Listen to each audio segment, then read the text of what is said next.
Hello friends, 2 రోజుల క్రితము Andhra Pradesh CM Jaganmohan Reddy గారి సిద్ధం సభలో నేదురుమెట్లలో ఈ యొక్క గ్రీన్ స్క్రీన్ అనేటువంటిది గ్రాఫిక్స్ కోసం ఉపయోగించారంటున్నారు. అందులో ఎంతవరకు నిజం ఉండేది మనం ఇప్పుడు తెలుసుకుందాం.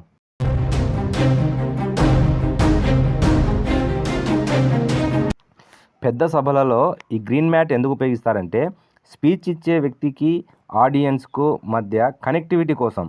అంటే ఏ మూలన ఎక్కడ ఉన్నా కూడా ఈ గ్రీన్ కార్పెట్లో వచ్చేసి వాళ్ళు బాగా కనపడతారు అనమాట. ఇది గ్రీన్ మ్యాట్ కాదు, గ్రీన్ కార్పెట్. అంటే రెండింటిని గ్రాఫిక్ చేయొచ్చు, కానీ ఇక్కడ గ్రాఫిక్ చేయడానికి లేదు కదా. నేను ఏ పార్టీకి మద్దతు ఇవ్వలేదు, ఏ పార్టీని కించపరచలేదు.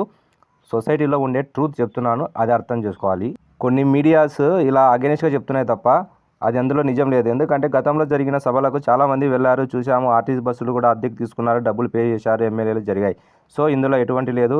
ఇది అగ్రికల్చర్కు ఒక చిహ్నం అనమాట. లోక్సభలో కూడా గ్రీన్ మ్యాట్ ఉంటుంది. Okay, thank you for watching.